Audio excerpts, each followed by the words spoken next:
At 4ZZZ, we acknowledge the traditional owners of the land on which we broadcast. We pay our respects to the elders past, present and emerging of the Turrbal and Jagera people. We acknowledge that their sovereignty over this land was never ceded. And we stand in solidarity with them.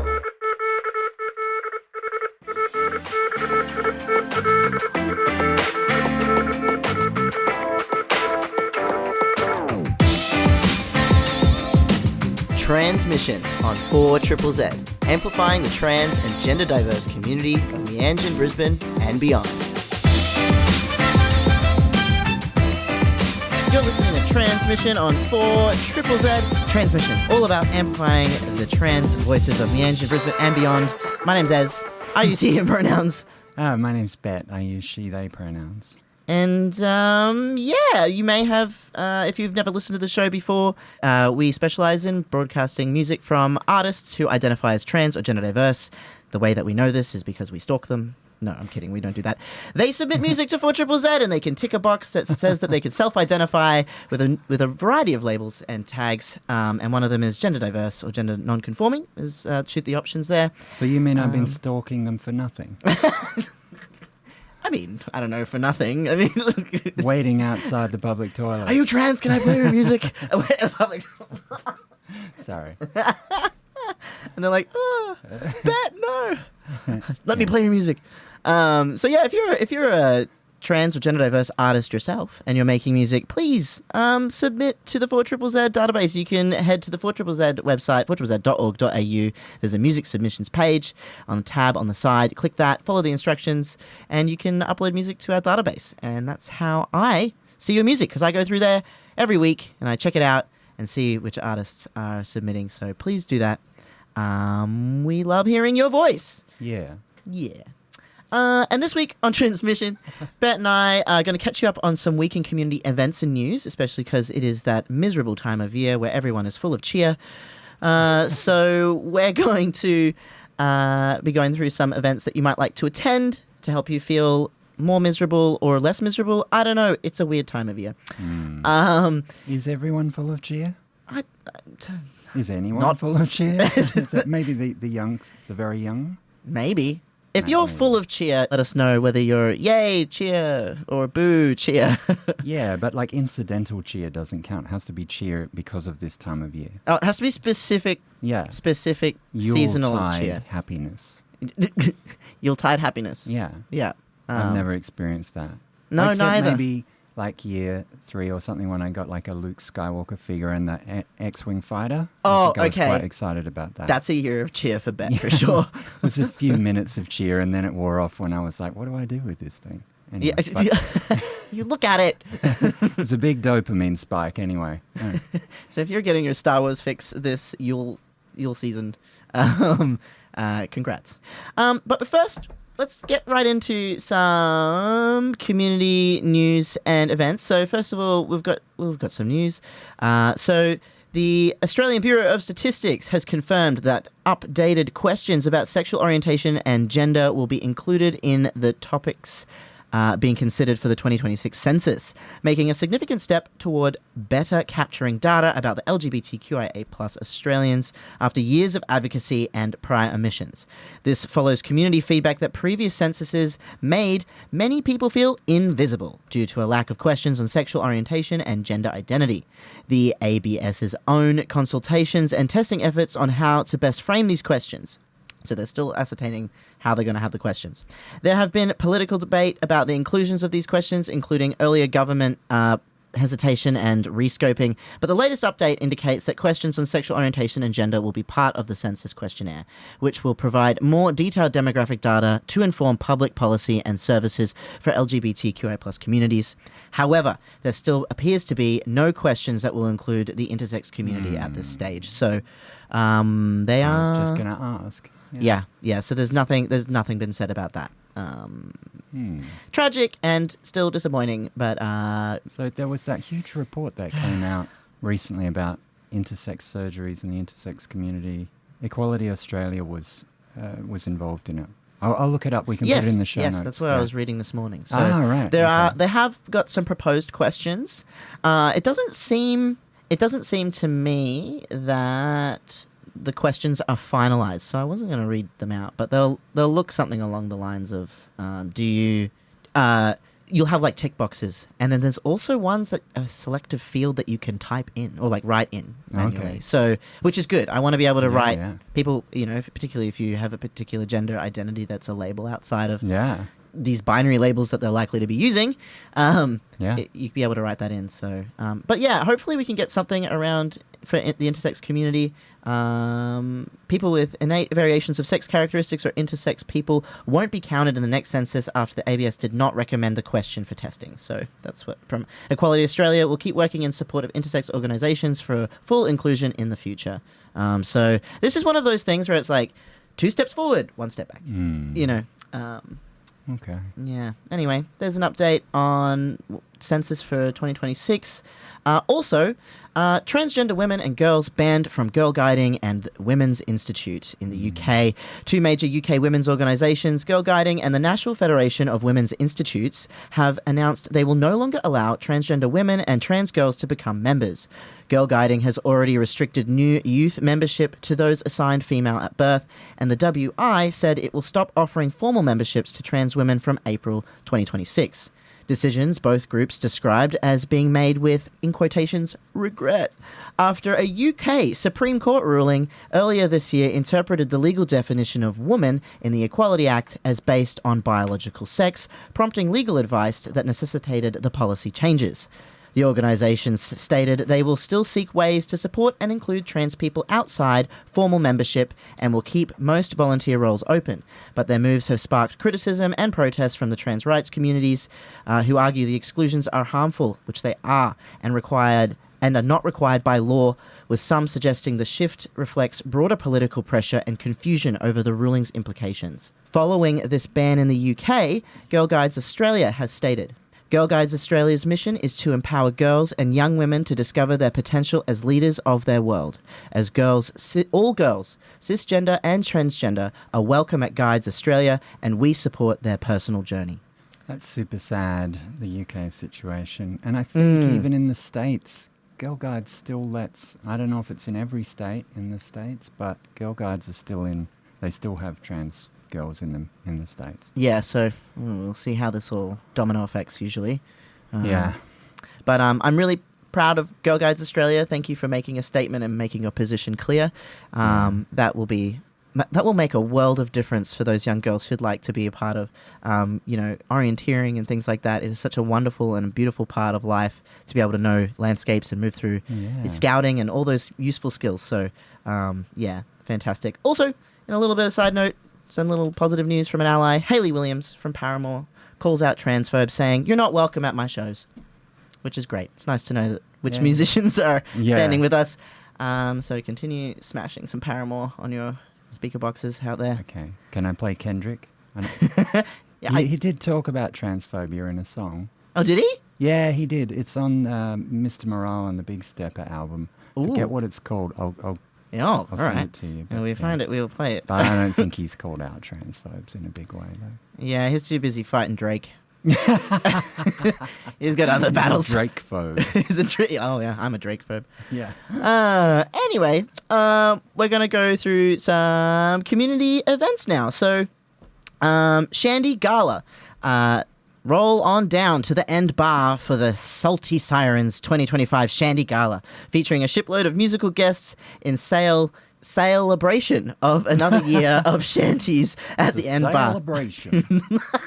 Get your sea legs and your singing voices ready for a night of sea shanties. Yeah. She shanties, sea songs, oh my goodness, and the old land shanty too. Sapphic sailors and their ragtag crew will lead you on a musical journey through traditional and modern nautical folk songs, tales of shipwork, daring adventure, defiance, and debauchery. With 9 returning special guest musicians who joined us throughout the year, it will be heaving, it will be fast, it will be loose, and there will be plenty of defiance and debauchery. Who wrote that press release? I'm not sure, but it's fantastic. Tuesday, 16th of December from 7 p.m, $25 tickets, pre-sale, $30 on the door. Go check it out. Go have some fun. When is that again? Sorry. Tomorrow, which Tomorrow. is Tuesday, 16th of December. Where- Sorry, where is podcast it? listeners, Where is you've it? missed it. The End Bar. The End Bar in West Okay, End. Yeah. Okay, I think I've been there. And would you like to read out this one here? I can hardly see it. Okay. The Whoroboros Homecoming Dance, the Cave In, Wollongabba, Thursday, 18th of December. Is this better with glasses or not? I'm not sure. From 6 p.m. $15 online or $20 on the door. It's a homecoming dance. Whoroboros are back in sunny Queensland for their final gig of 2025 with friends. What is that? Gash Hound. Gash Hound, that's a good one. Who's Party and Modern Clicks. Clicks. Okay. I did read that as modern clits earlier. Yeah. Whoa, my eyes. Maybe I also need glasses. The Cave In, 18th of December. Go check it out. Whoroboros are amazing. Huge fan. And what's that one? And then- Bushed.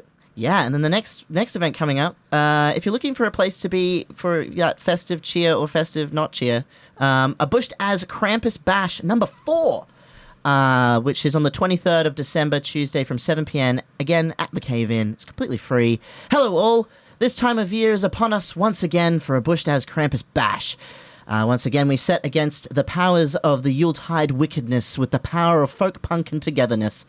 Song and performances will be had. Present will be such fine musicians as Siege Cabo, Clover Love, joining Bush Poetry for an annual countercultural Christmas spectacular. Hot pizza and cold beer. That's what you want on the 23rd. Oof. Cool. Yeah. Those are all the events. Okay. You're listening to Transmission on 4ZZZ. My name is Ez, he, him. Bette, she, they. Thank you. And we are all about amplifying the voices of trans people. And we are trans people, ready to talk about some things. Our voices are amplified. And our voices are transmitting. Yeah. So I thought we might call today's episode What We Talk About When We Talk About Puberty Blockers. Great. Something along those lines, because I feel like there's this constant conversation about puberty blockers going on, but it's not really always about puberty blockers. Puberty blockers are a part of it, but often if you meet someone who's expressing concerns about puberty blockers, they're not really concerns about puberty blockers when you kind of dig down to it. But they're so harmful. They're harming children. That's right. Apparently. Pandemonium. And that is the central claim, that they're causing harm. But I wanted to address that. I wanted to bring up something that I heard at the OSPATH conference from a researcher who I quite liked called Daniel Wright. And he brought up Bertrand Russell. So Bertrand Russell is a philosopher who came up with the concept of an invisible teapot orbiting the sun. Mm-hmm. Now, stick with me here. This is relevant. So transphobes claim that there's this widespread harm, but they can't actually point to any evidence of it, right? This is the same as Bertrand Russell's invisible teapot orbiting the sun. Russell was actually talking about this in the context of God and why God couldn't be proven, or how God can't be proven.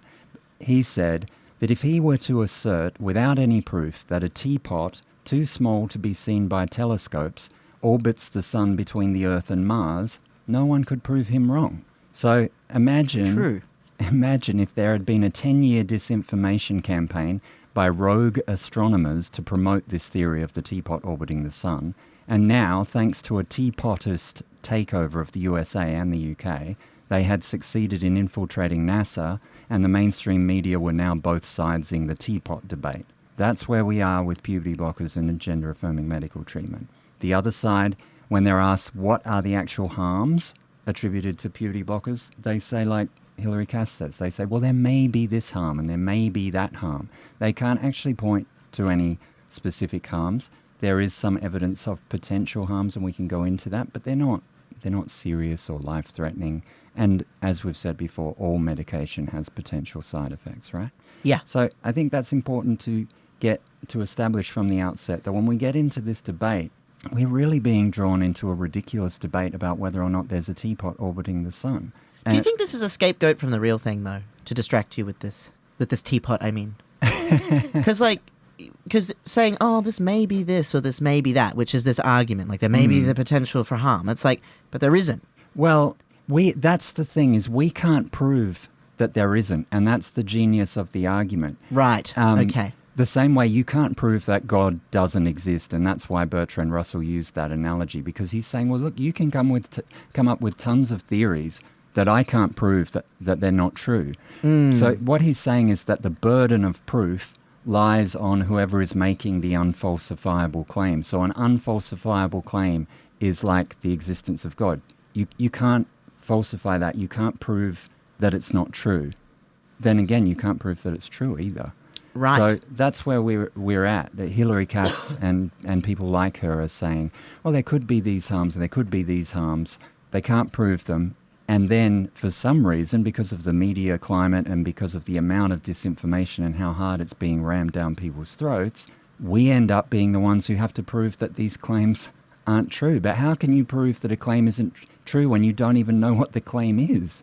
It's insane. Yeah, it's like, it's kind of like, it's a catch. It's a trap, essentially. Yeah, it's a trap. And basically, the other side has been telling us for a good 10 years that there's going to be a wave of young people regretting gender-affirming care.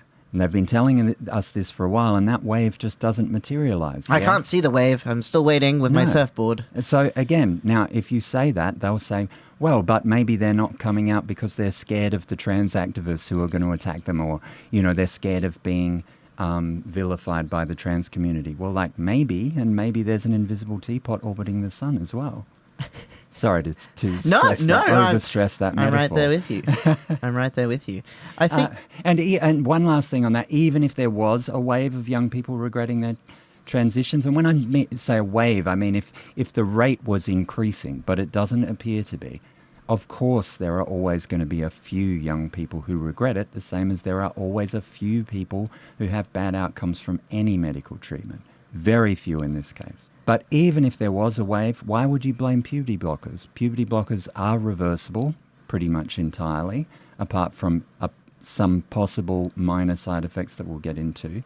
But they definitely don't make any long-term changes to your secondary sex characteristics. So why are they the problem? If you think people are going to change their mind, then puberty blockers are perfect because they pause them in that state and give them a chance to change their mind. The reality is hardly any of them do. they're kind of like puberty pauses.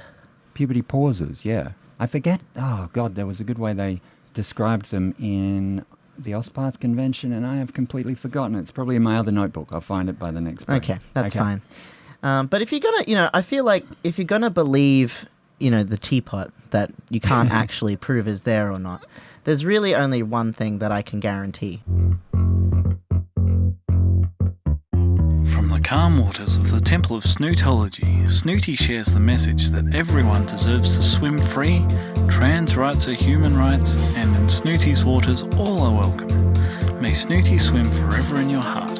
Authorised by the Temple of Snootology, Brisbane. It's pretty much the only thing we can guarantee. That's all we can say. So again, folks, I did ride a Manitou here this morning. I do it all the time. I come up the river from New Farm, get off at the wharves.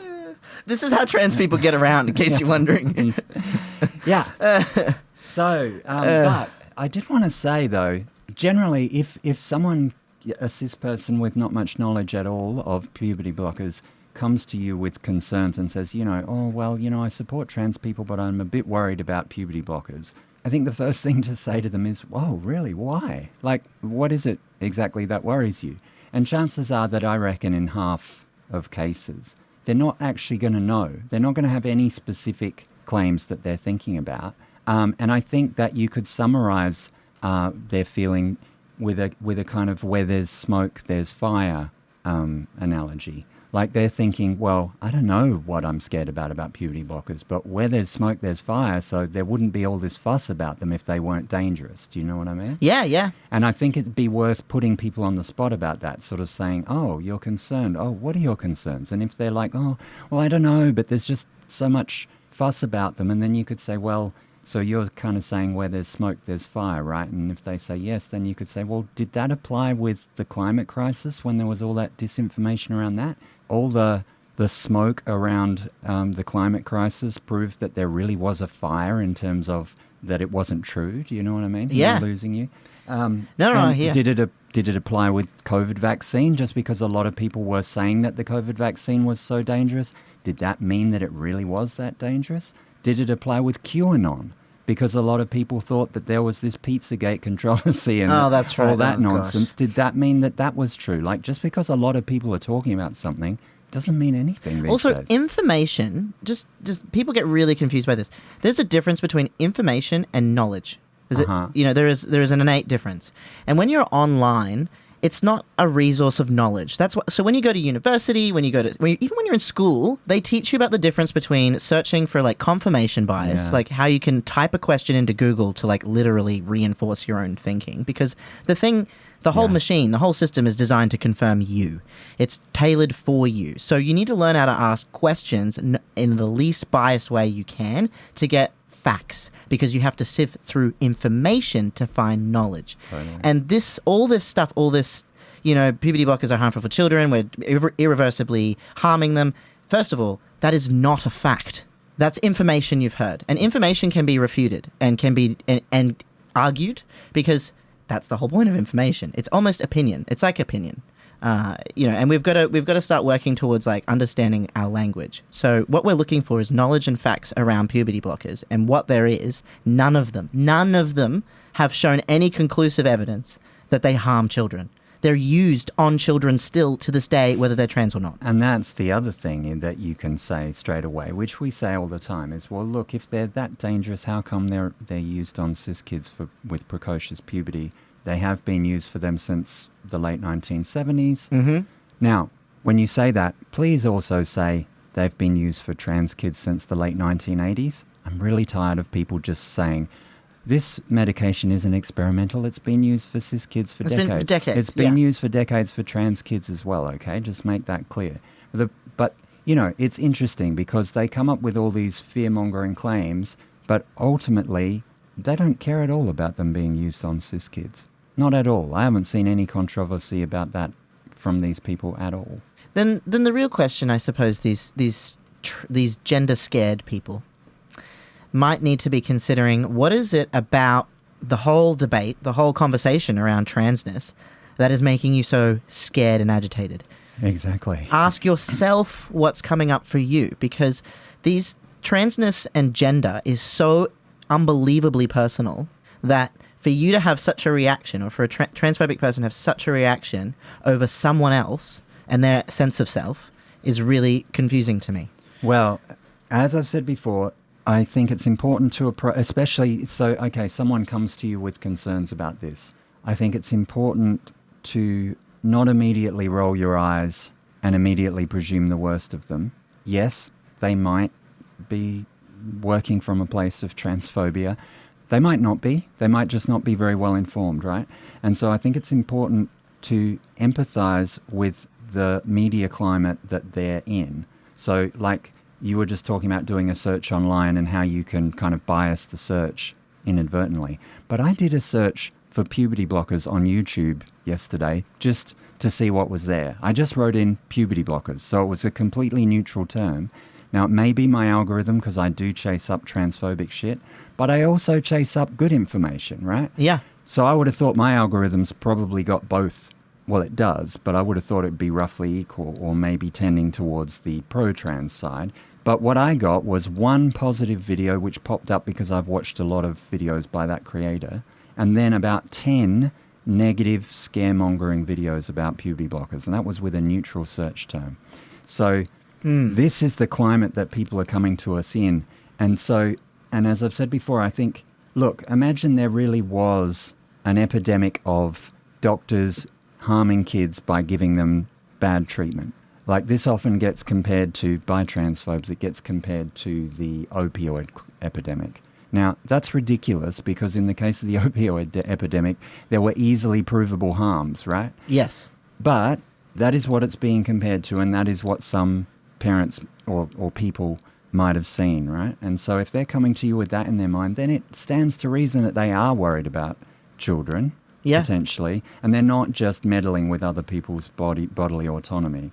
Because ultimately, when kids are put on puberty blockers, they're often 12. If they were dangerous drugs, then I think it would be important for society to or for someone to stop these rogue doctors from doing this experimental dangerous treatment, if that was the case, but it's not the case, right? Yeah. But I'm just saying that if we have empathy for the fact that some people might believe that's the case, then I think we can proceed with trying to reach those people rather than just rolling our eyes and going, oh, you're another transphobe. Do you know what I mean? Yes, and then we're also, they're painting this picture of them and us and very black and white, which is not actually going to help us get to the real solution, which we can all agree on, which is that we care that kids live a long, healthy, happy life. Yeah. Because that's actually the thing that we all have in common here. Yeah, apart from a few manipulative anti-trans campaigners who don't give a shit about that, I don't think. Yeah.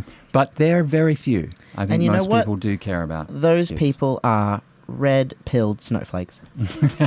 How many genders are there? I don't know. I just got here. You're listening to Transmission on 4ZZZ, where we play music specifically by transgender diverse artists for 2 hours every Monday, 10 till 12.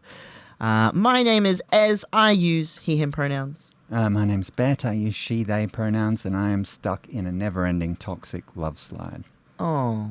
Yeah, it's a good phrase. I For the slide. only just really woke up to that phrase then. Hi Toxic to, love slide. Yeah, hi to Mickey and Melanie. Love you both. Hi. Big fans. Yeah, toxic love slide. Jesus Christ. That's like being on Grindr.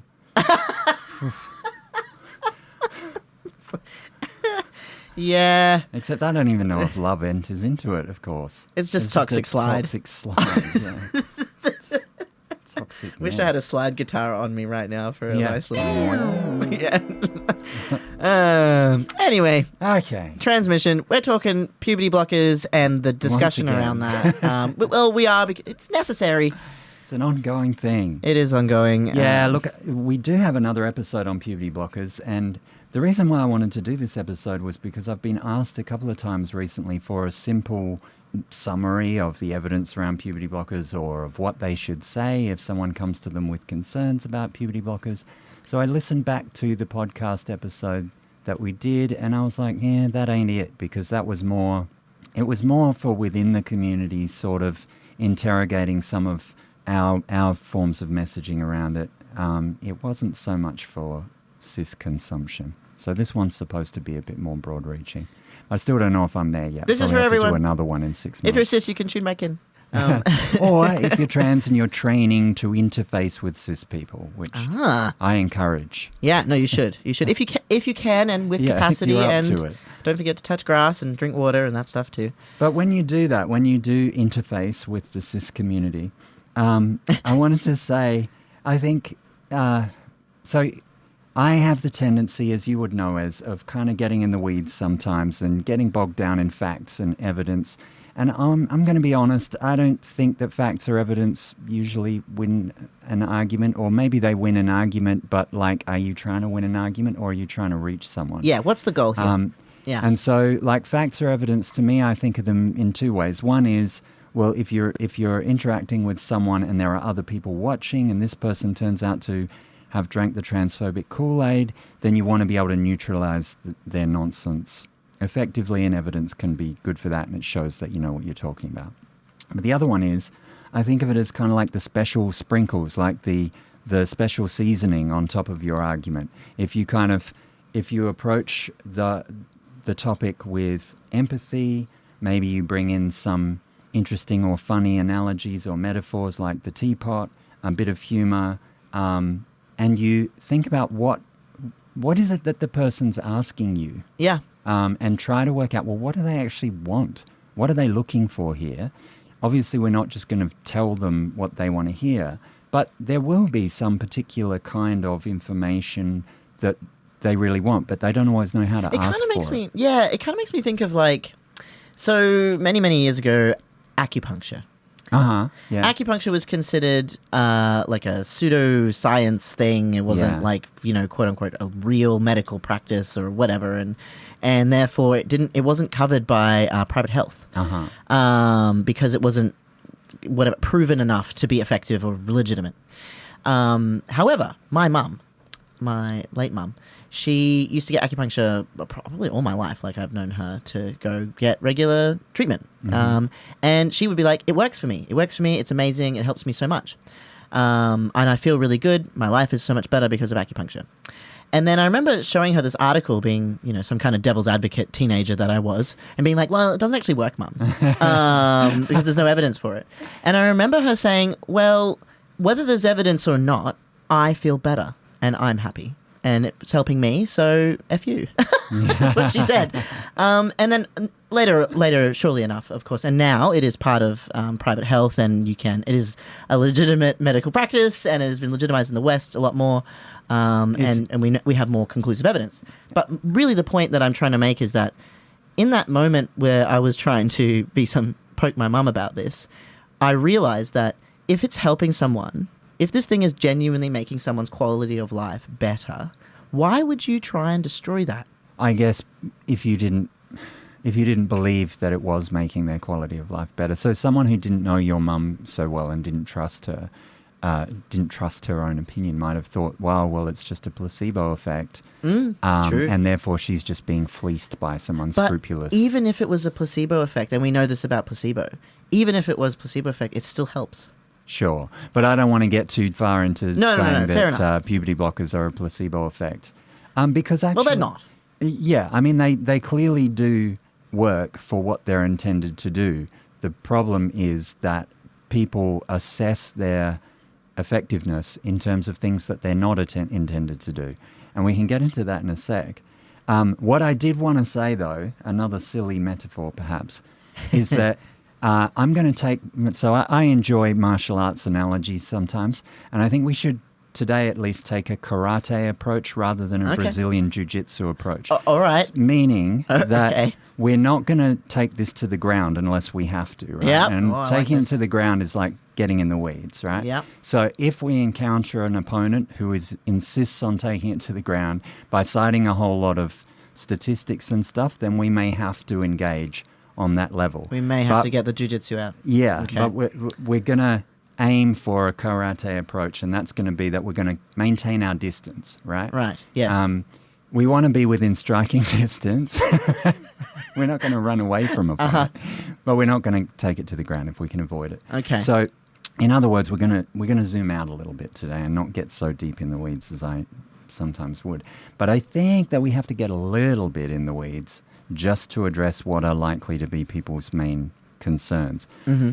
As I said, probably in many cases they don't know what their main concerns are, but in some cases they're going to be a bit more informed, and their main concerns are going to be 1, bone density, as we've all heard before, 2, cognitive development, 3, the fact that there is supposedly only low-quality evidence to support the use of puberty blockers, and this kind of ties in with the acupuncture thing. Because there probably was some evidence, but it was probably seen as low evidence. Yes. Low quality evidence, sorry. And the 4th would be that they think that it's just a phase and that kids are going to change their minds. Now, as I've already said, let's deal with the 4th one first. It's simple. If kids do change their minds while they're on puberty blockers, no freaking problem. They just stop puberty blockers, puberty resumes, as if it had never been paused. Resumes. Life goes on. Yeah. There may be some small side effects of bone density, perhaps. Probably, almost certainly not anything to write home about, nothing too serious. But there isn't going to be any life-changing, irreversible changes. So puberty blockers are perfect if you think that kids are likely to change their minds or that this is just a phase. Now, I don't personally think that. I don't think that very many kids are changing their minds. And so I personally, so I am conflicted here arguing for puberty blockers. I personally don't think they're always the best treatment for kids. Yeah. And we can go more deeply into that in a minute.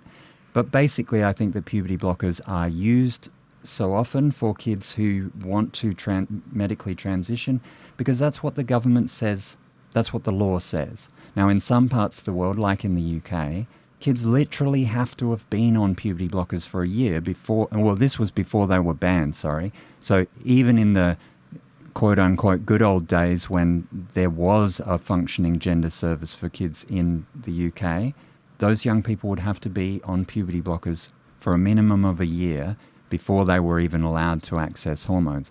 And that would apply for anyone under 18. So you had this ridiculous situation where 16-year-old trans folks were going on puberty blockers when they'd already been through puberty, and all that was happening was it was causing menopause symptoms, giving them terrible mental health side effects and some physical side effects. And then too. that's where you have real negative impacts of blockers. Exactly, and then that would show up in UK studies, which were cited by the Cass Review, as if the problem was the drug and not the ridiculous, arcane bureaucracy that was administering the drug.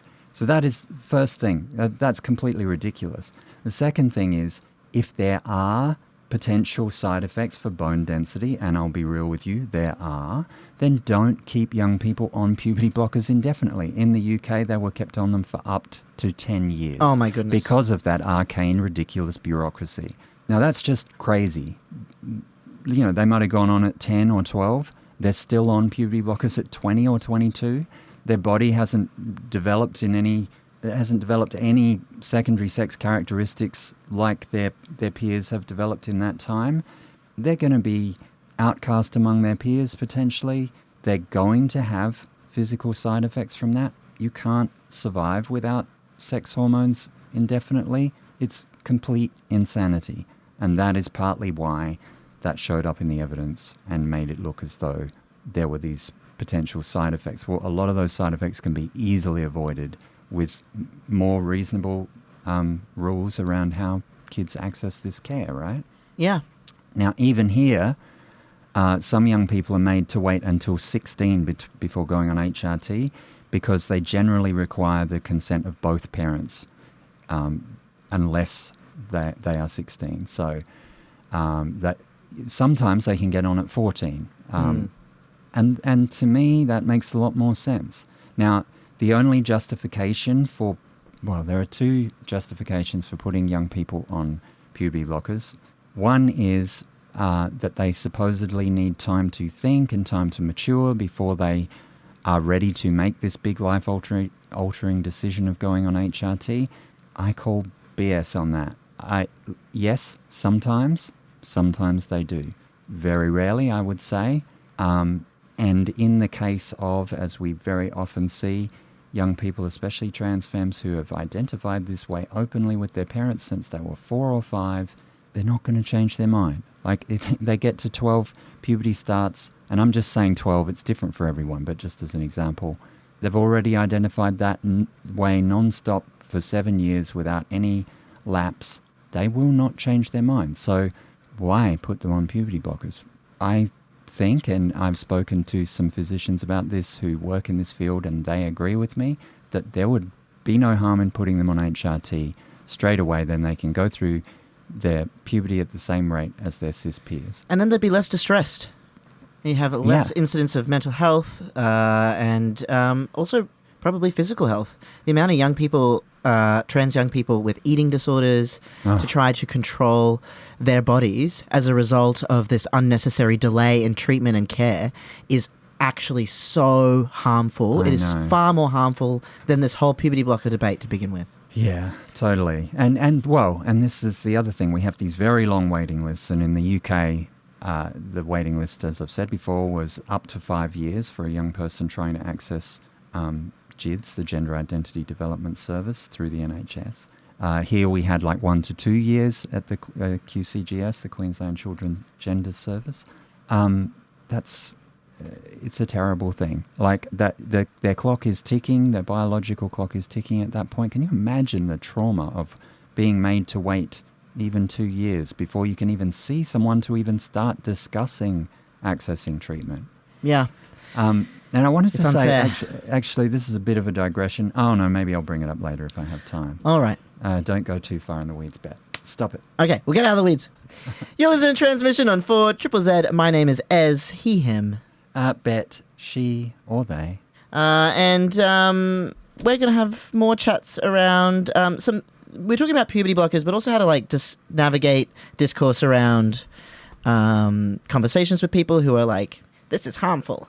and we're going, well, actually, what do you know about it? You know? So we're having these conversations. And a thank you to Stacey for messaging in, who made a suggestion on some resources for essentially approaching the ways that trans people are stigmatized in a similar way to people who have alcohol and drugs drug use or substance use. So it's called the Common Cause Australia is the org, and it's called the Drug Stigma Message Guide.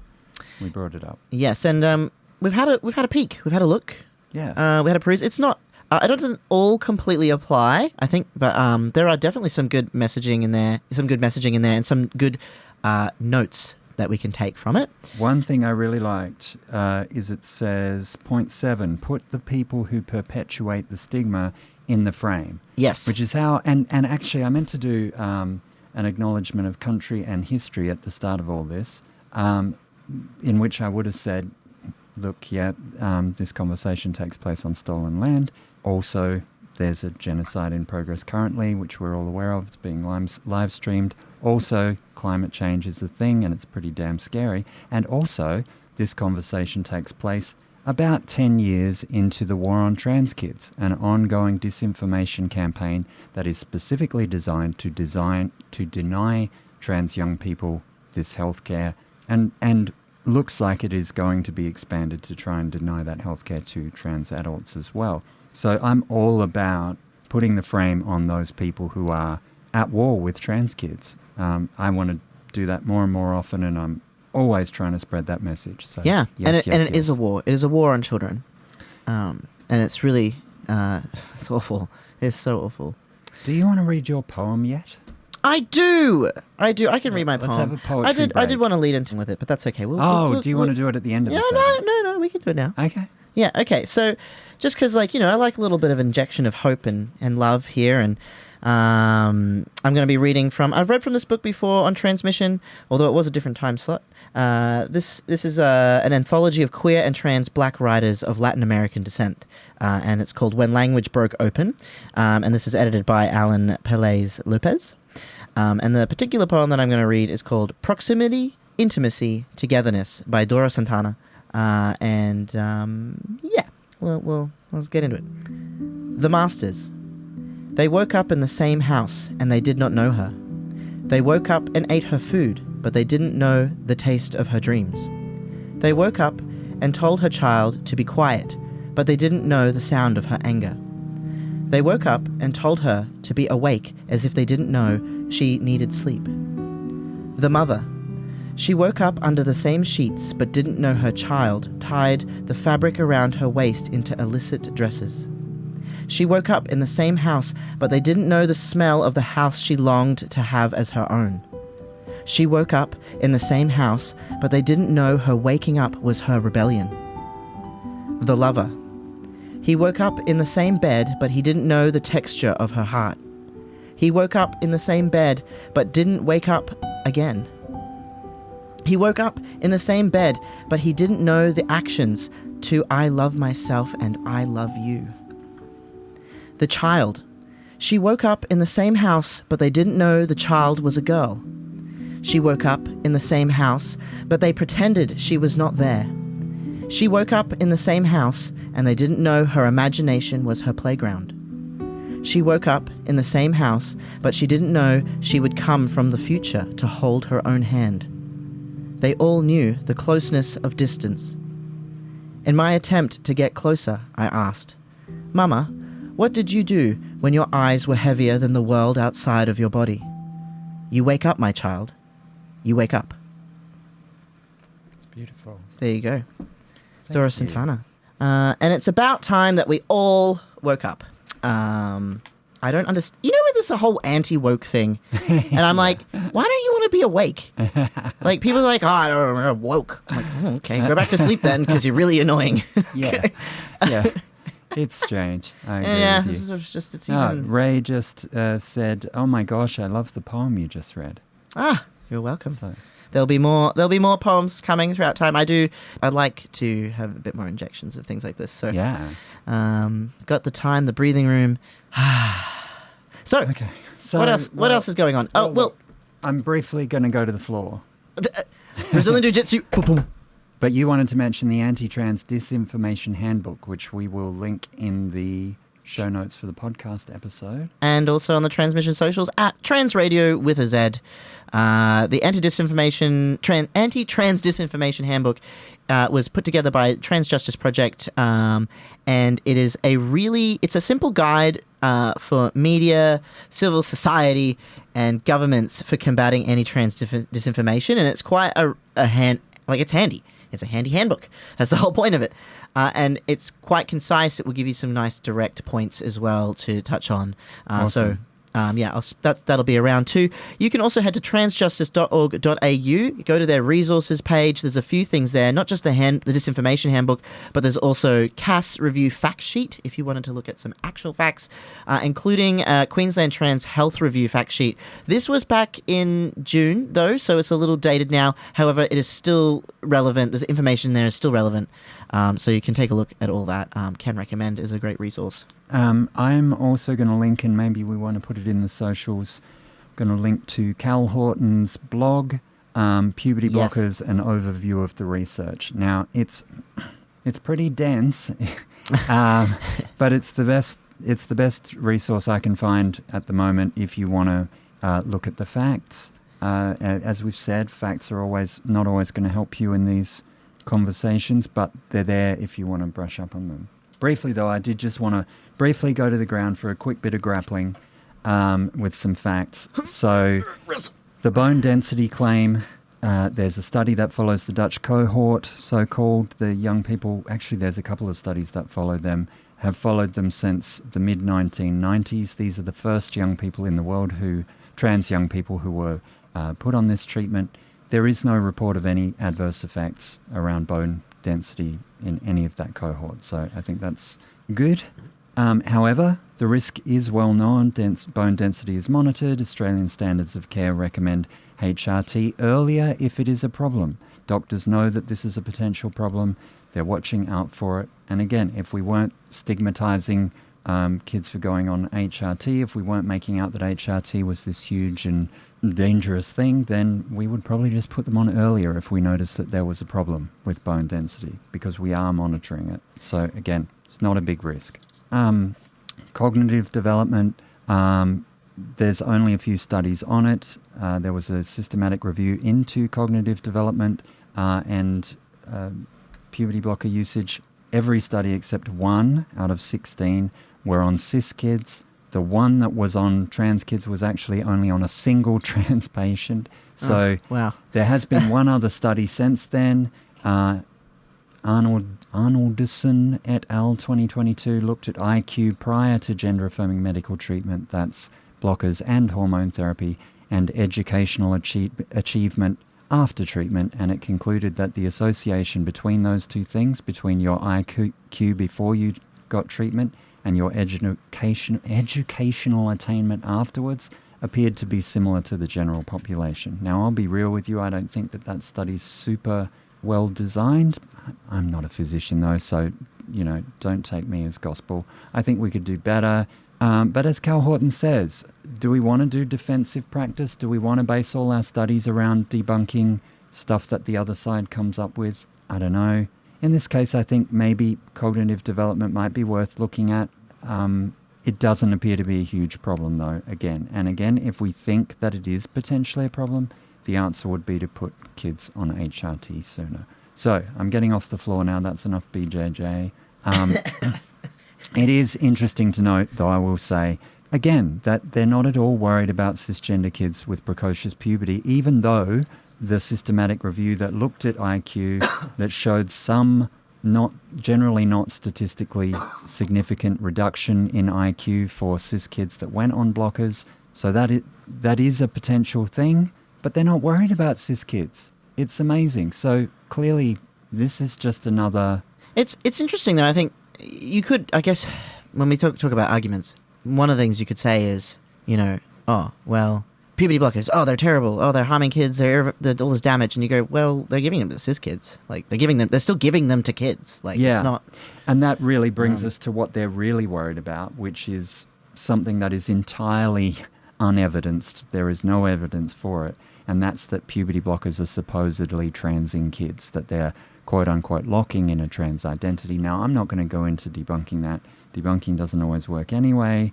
There is an episode that we did, or that I did, called the 80% desistance myth. Look it up in the podcast, people. Pretty much it's all, we're going back to that. That is a central claim that the other side has, that if you don't medicate trans kids, that they will just grow out of it.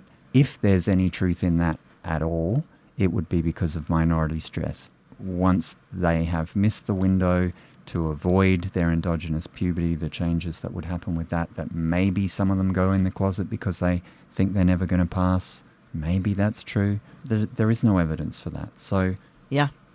The last thing I wanted to address, the last claim that you're going to get is that there's only low-quality evidence for puberty blockers. And this is said very often. It might even be the most likely claim that you're going to get. There's only low-quality evidence to support the use of puberty blockers for trans young people. As I've said before, that's a scientific term. It relates to a particular way of assessing studies in a systematic review. It's true, if you assess studies using this particular system, the grade system, then the research on puberty blockers is rated as low quality because it doesn't include any random controlled trials. We've spoken before about why RCTs are unethical and won't work for this cohort, and we're going to see that play out in the UK if they go through with the ridiculous and unethical and frankly terrifying puberty blocker trial that they have slated for, I think, 2030 or 2031. We're going to have a lot of suspense waiting for that one, and it is almost certainly going to be disastrous. So I actually hope it doesn't happen. But in terms of, there is another problem with the way they weigh up the evidence, is the questions that they ask in these systematic reviews are not relevant questions. So, like, they ask, do puberty blockers reduce gender dysphoria? No, people, they don't. That's not what puberty blockers are for. Think of puberty blockers, and this bit's important, okay? If you have not listened to any of my babble for the last 5 minutes, this bit's important. Puberty blockers are like inoculation. They're like getting a COVID vaccine shot.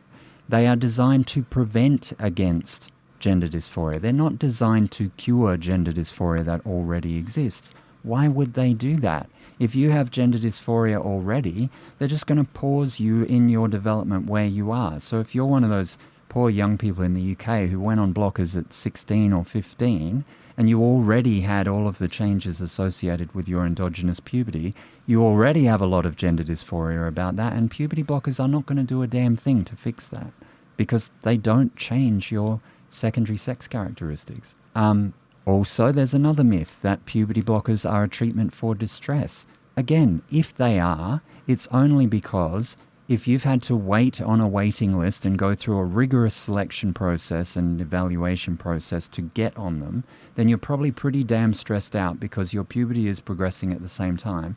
And when you finally get on puberty blockers, yes, it's going to relieve your distress, but the distress was just artificially created by this artificial scarcity because the bureaucracy wouldn't let you have the treatment earlier. Does that all make sense? Yeah, you can pinpoint stigma, Yeah. So what do puberty blockers do, to summarize? Puberty blockers pause puberty. End of story. Why is that a useful thing?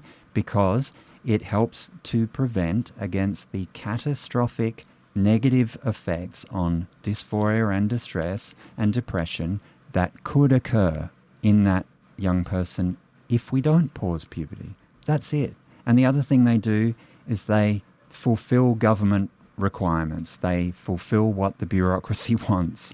The bureaucracy wants trans kids to not go on HRT when their puberty first starts, so trans kids are not allowed to go on HRT when their puberty first starts, so they have to wait, and puberty blockers are the solution for that. I'm being real. Yeah. Oh, big love to our trans young people in our community at the moment. It's a really hard time out there, and there are lots of us trans adults and allies, neighbors, friends, family out there that are trying to fight for your rights. and defend your right to live exactly the way that you want to live. Open Doors Youth Service is a South East Queensland support service for lesbian, gay, bisexual, transgender and or intersex youth aged 12 to 24 and their families. Open Doors believes that all young people have the right to explore, experience and express their gender and sexuality in safe and supportive environments, and offers a range of programs and counselling services, as well as support services for parents of LGBTI youth and community education and training. For more information, visit their website at www.opendoors.net.au. Sponsors of 4ZZZ. Yours in Transmission on 4ZZZ. My name is Ez, he, him. Bette, she, or they. Thank you. Or they. Or they, yeah. Yeah. I was watching the new Stranger Things recently. And there's in one of the episodes. This is not a spoiler. I'm not spoiling anything. It was just a line, and I had a laugh to myself because I'm so trans. There was one of the characters goes, "I can feel them. They're coming," and I was like, "Oh, the Demogorgons uses they them pronouns," but it was just multiple. So, whoops, my mistake. Anyway, so you started to hear plural they as singular now. Occasionally, it depends on, obviously context is really important when it comes to pronouns, but yeah, well, be careful, because if one day someone says, here they are, the Nazis are coming, or something, I don't know. Non-binary. You might be like, oh, it's one non-binary Nazi is coming. Well, I think you could probably use your powers of deduction here. Yeah, I gave it away with that plural of Nazis, I guess. But yeah, there must be a way to make it more confusing. Them Nazi, That's right. They be coming. That's right, anyway. They are. That single non-binary Nazi. It's okay. I did want to say, before we go, yes, another reason why I'm not too keen on my episode, or on the episode that we did on puberty blockers earlier this year, now when I listen back, is that I used the term gender dysphoria a lot. And I think that's because I was citing a bunch of articles that used that term, and I just got used to using it. I'd really like to move past using that term. I mean, yes, it sometimes is necessary if you want to talk about the distress that arises from gender incongruence, then it's a good term for describing that. But if you're describing the diagnosis necessary for young people to get treatment, then I really want to not focus on dysphoria, because I don't want physicians to think that a young person has to be experiencing distress in order to deserve treatment. Yeah, it's a bad metric. Yeah, and there is that floating around out there that, well, if these young people aren't in distress, then we shouldn't be helping them. And that to me is just a very Western prevention cure kind of thing going on, where in the West we kind of don't believe that prevention is better than cure. We go for cure in the medical system. So we wait for problems to arise and then we try to fix them, right? But if we did things like getting people to eat better and stuff like that, then we'd be kind of working on prevention instead. And in the same way, if a child has gender incongruence, and gender incongruence is a recognized diagnosis, it's in the ICD-11, the World Health Organization publication, and gender incongruence is the diagnosis that we should be working off. Gender incongruence does not require distress. It just requires a strong feeling that your gender identity does not match the gender that you were presumed to have at birth. That's all. We don't need to be talking about dysphoria all the time unless we are specifically talking about distress. I just wanted to make that And clear. also, for any listeners out there who are unfamiliar and just tuning in with trans issues and bodies, trans bodies, trans people are not born in a wrong body. Oh, God, yeah. I really dislike this narrative that trans people, I'm a trans person, my body is not wrong. My body is doing everything it is supposed to be doing for me, right? And I went and sought medical treatment to help align myself with my body. Totally. It has nothing to do with my body being wrong. We don't think our bodies are wrong. We have an incongruence, which is why that word is being used. It is something that is misaligned and something feels off. And that was kind of the majority of my life. I have been going, something feels just slightly off or wrong about me, and I don't know what it is. And that's what gender gender-affirming medical care has done for me is it has aligned what I see of myself and of myself inside myself with the body I have. It is not, I am wrong. There is nothing wrong about me or wrong about any trans person for that matter. Even the trans people who choose not to take medical interventions to help them align themselves either. They do not need to do that. It is not a requirement, and we do not need to be in distress to do so. Thanks for saying that, because I encounter that born in the wrong body thing all the time. Constantly, yeah. And it's mostly coming from the other side now. The other side has picked up on it, and they... That's because they know we don't like it. Oh, it's not just that. It's because they know that it's this unfalsifiable thing. Like, if I say I'm born in the wrong body, then it's just like, well, what does that even mean? Like, it was only ever intended as a metaphor to help cis folks understand us to begin with. I don't think many people literally thought that they were born in the quote-unquote wrong body. Not. So that's but why I wanted to... unfortunately, it's filtered down to young people now, and young people sometimes say that. But you're right, it's actually stigmatizing in itself. You're not born in the wrong body. You're born in a body which you would like to change a little bit. And your body will change, whether you're trans or not. Puberty changes you regardless of gender identity. Aging, menopause, all of these things alter your body forever and change it in a completely different way, because all of our bodies are constantly in transition and constantly in flux, whether that's hormones that you produce naturally, hormones that you take, hormones that you're given, hormones that happen because of stress, because of societal pressures, hormones that change every 10 to 15 freaking minutes, because your body is just a sack of meat and chemicals. That's all we are. And we can alter that however we want, because isn't that the powers that we have as humans to choose what we put in our bodies and how we are influenced? You know, we take caffeine, we take alcohol, we take nicotine, we take all these things. They're all chemicals that alter, and we now know change the fabric of our minds. Well, interestingly enough, when we take estrogen or testosterone, we're not even taking chemicals. We're taking things that are already in our bodies. We're just changing the ratio of those hormones in our bodies. Oh my God, we're just modifying our body just like anyone, and what we all do all the time. They're just body mods. Trans people, body mods. That's what we're talking about. So I hope I didn't muddy the water even further for you people with today's show. When I listen back, I'll be very critical, I'm sure. And next time we talk about puberty blockers in another 6 months, I will endeavour to do less BJJ and more karate, and to not indulge in any teapotism. Yes. Go check out that Teapot Theory.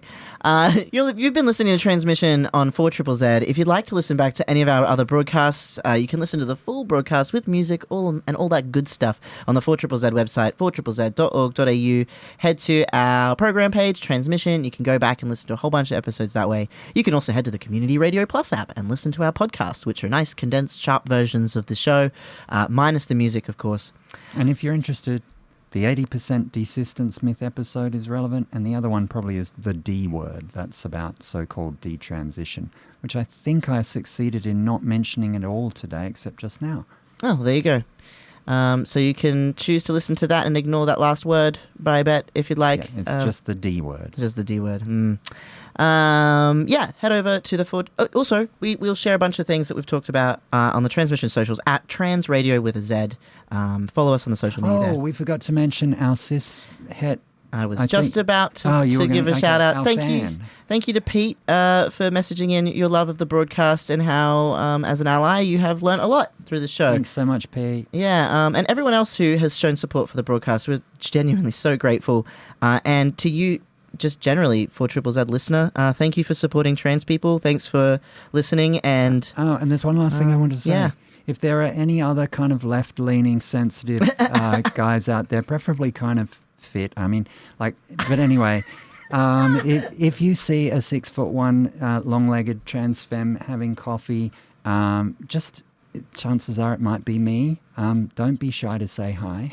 Yeah. Bette's dating. No, I never am dating because I never meet the lefties. It's all these conservative dudes on Grindr.